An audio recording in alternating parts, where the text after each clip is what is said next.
아이들이 똑바로 글자 쓰기를 배우는 것은 아이들 입장에서 꽤 어려운 일이다. 글자 쓰기 연습은 집에서 시켜야 한다. 학교에서 배운 것을 복습하고 보완할 수 있게 해주는 것이 부모의 역할이다. 그리고 재밌게 할 수 있는 방법을 찾으면 얼마든지 재밌게 할 수 있는 일이다. 가족들이 모였을 때 아이에게 이름 쓸 줄 알아? 라고 묻는 경우는 정말 흔하다. 누구나 한 번쯤 아이에게 이 질문을 해본 적 있을 것이다. 쓸 수 있잖아. 여러 번 연습했던 거 기억 안 나? 도와줄게, 써보자의, 라고 말해본 경험 누구나 한 번쯤 있을 것이다. 아이가 느끼는 불안을 상상만 해도 우리는 답답해진다. 아이는 26가지 알파벳의 경우 새로운 상징을 배우며 이것으로 새로운 단어를 만드는 것을 배운다. 올바르게 글자 쓰기 아이가 글을 쓰는 일은 아이뿐만 아니라 부모에게도 모험이 된다. 단순히 읽고 쓰는 것을 말하는 게 아니라 올바르게 제대로 쓰는 게 필요하다. 글자 쓰기에서 시작되는 글쓰기는 결국 새로운 추론 구조와 아이디어를 전달하고 표현하는 완전히 새로운 방식을 전제로 한다. 하지만 요즘 아이들은 어릴 때부터 전자기기 및 소셜 네트워크를 접하면서 이 과정이 점점 더 복잡해지고 있다. 소셜 네트워크에서는 맞춤법 오류나 줄임말이 꽤나 일반화되어 있기 때문이다. 트위터 등의 글자 제한으로 글자를 올바르게 쓰지 않는 것이다. 아니면 빨리빨리 채팅을 하기 위해서 줄임말을 쓰기도 한다. 대부분의 경우 글을 쓸 때 단어를 생략하거나 구두점을 없앤다. 아니면 그냥 이모티콘을 쓰기도 한다. 이로 인해 아이에게 글자 쓰기를 가르치는 것은 점점 더 복잡하고 어려워지고 있다. 하지만 글을 쓰고 어휘를 확장하고 새로운 언어를 배우는데 가장 좋은 방법은 읽기를 통해서다. 아이에게 글자 쓰기 연습을 시키는 5가지 방법. 아이에게 글을 가르치고 글자 쓰기 연습을 시키기 위해서는 뭔가 재밌는 방법을 찾는 게 중요하다.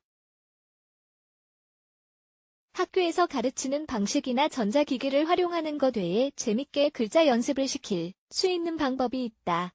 1.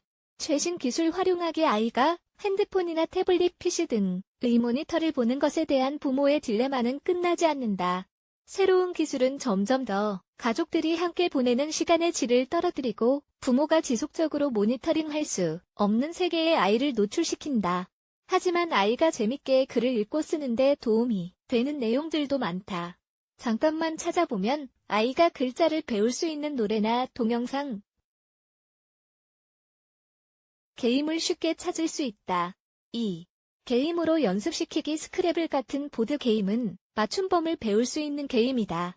스크래블 같은 보드게임은 아이가 새로운 글자와 단어를 배우는 데 도움이 되는 게임이다. 이 게임은 직접 만들 수도 있다. 집이나 공원 같은 곳에서 보물찾기를 해보자. 종이에 글자나 단어로 힌트를 써서 종이를 숨겨놓는 것이다. 아이가 이 종이를 찾아서 완전한 문장 혹은 단어를 완성하는 방식이다. 리듬이 있는 노래를 만들어 각 글자의 특징을 알 수 있게 하는 방법도 있다. 단어와 글자가 어떻게 연결되는지 알려줄 수 있는 재밌는 방법이다.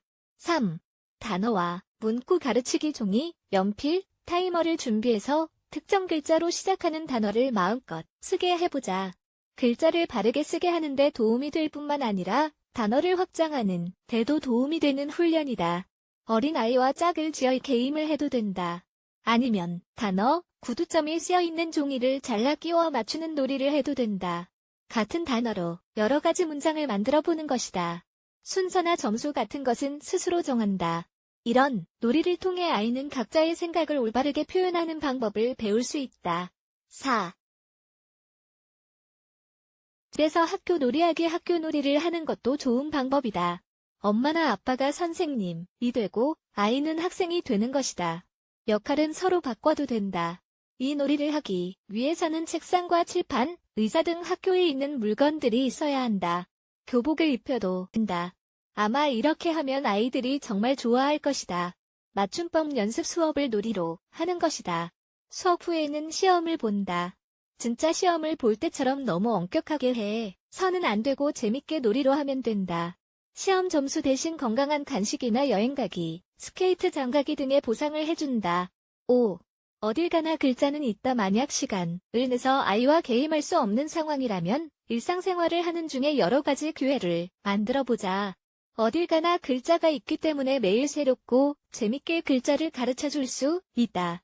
길을 걸어가거나 차를 타고 어디론가 갈 때 바깥에 보이는 간판이나 광고 등에서 어떤 특정 글자를 빨리 발견하는 게임을 할 수 있다. 식사 시간을 활용하는 방법도 있다. 음식으로 글자 모양을 만들어 보거나 이름, 좋아하는 것을 만들어 보는 것이다. 케첩, 파스타, 채소 등 그날 먹는 음식을 이용하는 것이다.